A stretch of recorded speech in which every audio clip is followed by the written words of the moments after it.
শুভ দুপুরে শুভেচ্ছা জানিয়ে আজকের একটু চটজলদি চলে এলাম আপনাদের কাছে। অফিস বাবুর থালি নয়, জামাইয়ের থালি নিয়ে।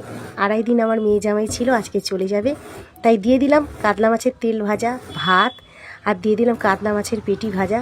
আমার জামাই একটু মাছ ভাজা ভালোবাসে। আর দিয়ে দিয়েছি একটু ডাল, ছোলার ডাল, আর তারপরেই দিয়ে দিয়েছি শাক চচ্চড়ি, পালং শাকের চচ্চড়ি। আর আমার মিস্ত্রিরা তো কাজ করছে, আপনারা জানেন ভীষণ শব্দ হচ্ছে বলে আমি ভিডিও দিতে পারছি না, ভয়েস। তারপরে দিয়ে দিলাম ফুলকপি আলু মাছ দিয়ে একটা তরকারি।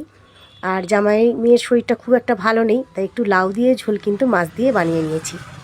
আর ঠিক পরেই দিয়ে দিলাম একটু চাটনি। বাড়িতে একদিকে মিস্ত্রি দাদাদের কাজকর্ম চলছে, আমি ভীষণ ব্যস্ত, আর তার মধ্যে মেয়ে জামাই আছে, 2.5 দিন হয়ে গেল, আজকে চলে যাবে, তাই বানিয়ে দিয়েছি নানা রকমের পদ মেয়ে জামাইয়ের পছন্দের। দিয়ে দিলাম শসার টুকরো, লেবু, আর দিয়ে দিয়েছি একটু রসবড়া। রসবড়াটা আমার মেয়ে খুব ভালোবাসে, তাই বানিয়েছিলাম। আর দিয়ে দিলাম একটু রসগোল্লা, আর এই সন্দেশটা আমার দাদা এনেছিল মেয়ে জামাইয়ের জন্য, তাই সেটাও কিন্তু দিয়ে দিলাম। আজকের এইটুকুই, ভীষণ ব্যস্ত আছি আমি। আর এই যে আমার জামাই, আমার মেয়ে কিন্তু ক্যামেরার সামনে আসতে একটু অপছন্দই করে, তা আমার জামাইয়ের কোনো ব্যাপার নেই, খুব হাসি মুখে চলে আসে, তো আমারই মতো। যাই হোক, খুব ভালো থাকুন সবাই, এই কামনা করি। আমার মেয়ে জামাইকে আশীর্বাদ করবেন, আবারও আশীর্বাদ চেয়ে নিচ্ছি, সবাই খুব ভালো থাকুন।